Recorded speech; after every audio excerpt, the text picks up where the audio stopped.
With my mother, she is artist herself. So she is a singer, and before that, she was also trained in Bharatanatyam, and she was also trained as an actor. But she chose to pursue her career as a singer mainly, and because of I come from a musical family and family of artists. There was always a connection with art form, and there is always there is a rule in our family that when there is get together, everyone have to sing and dance, and it's a compulsory thing that you have to present one item, as we call it. What are you going to present this evening, sort of thing. So to be associated with arts was very natural. She was the one who always told me that your heart is of an artist and you should pursue something to do with art. But when it came to making decisions, like serious decisions of life, I chose to be an artist rather than being a civil engineer, which is my degree in. And I think it is that association of able to talk to her about everything which is going on, and also have her artistic input in what I'm doing. Like as a first point of when you are sitting and writing down your thoughts, for me, my writing down my thoughts is to talk to my mom. So first time I have any idea coming up across, the first thing I do is I call her and I say, this is what it's brewing, what do you think? And then we'll start talking, and she will bring her references. That is my inner voice. I feel that I need to kind of constantly speak to her about, this is what I'm thinking, what do you think? And she kind of reflects back in whatever my thought process is. Majority of my training is under Sandhya Desai. And I remember Kumi vividly kind of passing through the dance class and be kind of just looking inside and just coming and sitting and with her peculiar way of talking and shouting, in fact, she's kind of, and then kind of coming and calling you and saying, oh, what you're wearing is nice. So kind of looking at you, just not as someone who is in this class dancing, but looking at you as a human, and was very interesting for me. And then when I started actually learning from her, that aspect interests me even more, how she was looking at as an individual and not as a mass factory, despite this is being an institute, and it is like we believe, and it is often it has happened that when someone is coming out of that institute, they all dance in a similar way. So even though we all coming from Kadam has a very distinct way of moving, we all have a very different style. This is what I very strongly believe. And I think this is something which was very unique to her, because whenever she would work with her, she would like give a very small changes to each one of us. Even within the same dance place, she was like, okay, you do this, you do this, you do this. And that often questioned me that what is that she's looking. And when I grew up and I started creating work myself, I realized that she's looking at the body and the physicality of the body, and she's choreographing according to the body which is in front of her rather than choreographing. And the stories she would share with us, even going out with on tours with her, was extremely enriching, because she is not talking about dance at all, but she is talking about the architecture, she's talking about the colors. She would say, did you observe that? Did you notice the shape of that art? What did you think about that? So it is kind of instilling the aesthetics in a very different way. That is what I learned from her, to kind of have the widening vision of things, not just about dance. So when I came here in 2003, I was very much interested in, first of all, knowing how things are working in this country. So I started approaching people and started dancing in their companies. So I worked a lot with Academy, dancing for their their productions, and I also worked with Sonia for one of the Sonia Sabri for R&D of her new work.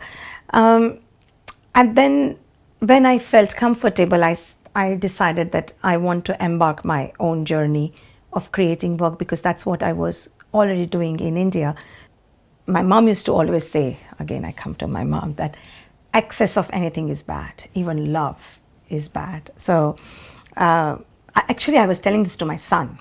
Now I remember, I was telling it him that excess of any, he was watching and I said excess of anything is bad, and he was like, even love? I said yes, because you can strangle someone with your love, so you have to give that freedom. And from that the idea of detox came. I don't enjoy alcohol, and if you give me a glass of wine, it will stay with me till the end of the evening, and I will still leave this much on the side. I would not. But when I was creating detox, I was naturally drawn towards gin and tonic. I wanted to drink gin and tonic. I don't know why. And I was drawn, I must have watched Lord of the Rings 3-4 times at that time. And I was extremely fascinated by Gollum as a character, and how he would kind of go like this and like that, and he would just stay on ground and be creepy, and still there was something about him, you would be drawn towards that character. So that is something which I remember watching Terminator, where how the molecules were kind of joining. So that is something which I wanted. That I remember someone from my friends who is not a dancer, and he came to see, and he said, someone like you can create such dark piece. I can't believe it, because it is so dark. And I said, yeah. Do you have any addiction? I said, no, I don't, fortunately. And he said, because he smokes, and he has tried to get away from smoking several times. He said, I could relate to every phase of my addiction, of what you were trying to show. And in the end, there was no solution to that piece, because you try to deal with that addiction. You try to kind of come to a compromise to that addiction. Either it stays, or either you kind of let go, or it kind of lingers around. If it is lingering around, you're constantly watching that.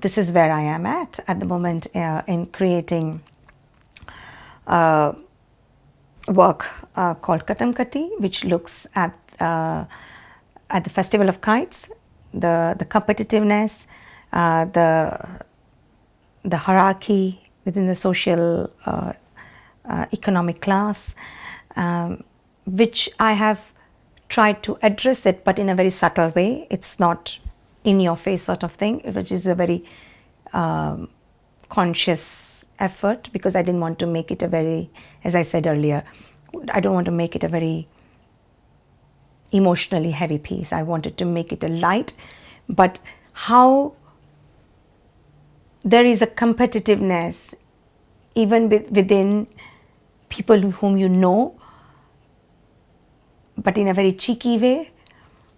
And so there is a lot of laughter, there is a lot of fun. You can see that they all are having fun. We had a blast creating this work. Even with the times of COVID, this got delayed, and now we have created a full-length work. We have also created 15 minutes, which has ended up being 18 minutes dance film, where I have collaborated with Motion Dance Collective, and it's been directed by Omari, and it's amazing. I have been extremely lucky to work with a fantastic technical production team, even with the sound engineer, Camilo. He is so good, because we wanted to have the entire sound wireless. So have, within 4 artists, there are 5 instruments which are wireless, and they all are mic'd. Even the musicians are mic'd, because they all are speaking. There is a conical, there is percussion, there's everything, and to kind of get the right balance. Over the years, when I'm creating the work, I have realized that my work is not very classical, neither it is very contemporary. It is what I said very much in the beginning is looking at the abstractness of using the classical vocabulary, but using it in the form of storytelling in the contemporary way. And that is what I call neoclassical. During the time of pandemic, which is 2020, the worst year for us, freelancers got together and created a freelance task force. Get together and decide what are the things which as a freelance artist, and this is across the performing arts sector, what are the rights which they would like, or what are the things they would like to change. And when I saw the list, I was very sad that there was not enough representation of South Asian artists. So I nominated myself through PDC, and I became part of that committee.